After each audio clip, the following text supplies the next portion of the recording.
Bon, Lévi, là, t'es en train de régler le CarPlay, là, c'est quoi cette Android Auto, mais bon, voilà. On se croirait dans une Renault avec tous les problèmes d'électronique. Ça fonctionne pas? Disons qu'on a marre des écrans partout, quoi.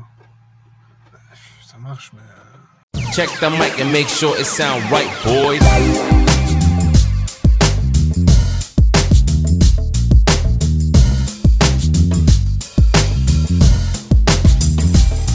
Bon, Lévi, très content de te retrouver aujourd'hui pour un nouvel épisode de Villebrequin.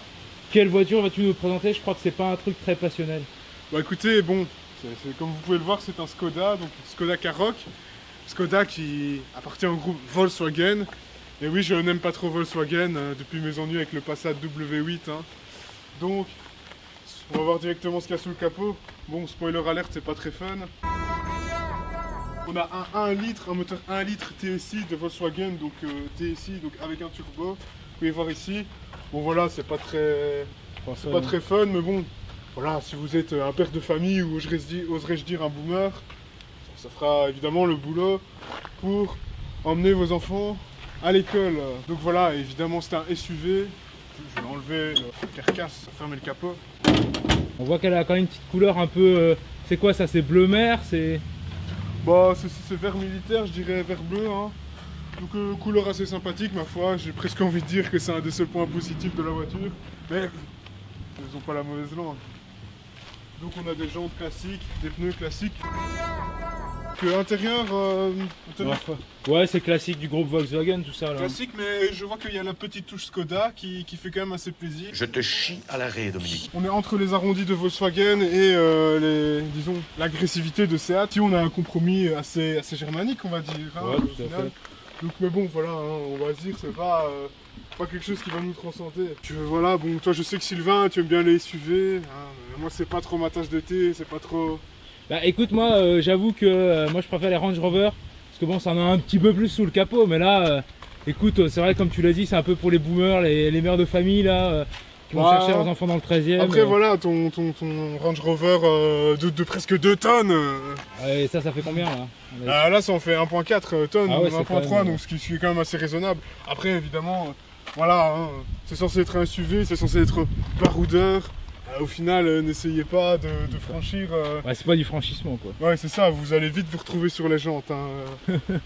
Et oui, tout à l'heure, on va vous montrer aussi une petite accélération au péage. Hein.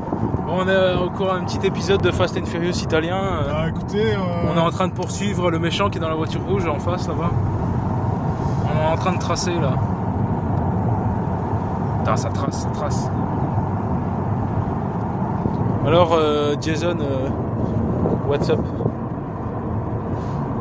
Ah putain, j'ai cru qu'il me faisait un ça va. Est-ce qu'on peut considérer que c'est un sleeper? Bah non, c'est pas un sleeper, je veux dire c'est une caisse de boomer, tout ce qu'il y a de plus classique, il y a un 1.1 litre, turbo compressé, un moteur downsizé. Ah, tout à l'heure on était sur la route là avec l'abonné et t'as fait une petite accélération turbo là dans les montagnes près de Carrasco. Comment tu décris ça? Bah, écoutez, le moteur, je trouve qu'il a de la pêche, mais bon, il faut attendre que le turbo se lance. Donc les moteurs turbo de 1 litre, on sent que le moteur est anémique. Quand il tourne, il lâche, mais sinon le reste du temps, on sent que le moteur peine à délivrer son couple. Hein. On va dire que c'est une cabosse. Hein. Vous accélérez, vous n'avez pas d'accélération, à un moment, ça passe. Et ça revient, le turbo se déclenche. Bref, c'est très inconstant comme voiture. Lévi, là, on est dans un bouchon, là. Comment tu peux décrire la situation, là? On vient de passer le pot. Écoutez, c'est une utilisation adaptée de cette bagnole. Hein. C'est-à-dire à l'arrêt. À l'arrêt, dans les bouchons. Voilà, vous n'utilisez pas trop le moteur, vous faites avancer, vous faites gueuler. Bah voilà, quoi. C'est pas la meilleure voiture du monde. Écoutez, moi je préfère mon Honda, ma feu Honda 1.4 litres atmosphérique. Bon, voilà, c'était un moteur anémique, mais au moins, quand on appuyait, on savait que ça poussait. Les japonaises, il n'y a pas de surprise. Je sais que j'aime pas trop les japonaises, hein, mais petit moteur atmosphérique, sans turbo, ça reste quand même assez péchu. Alors qu'ici, on a un moteur classique du groupe Volkswagen, un assez gros volume.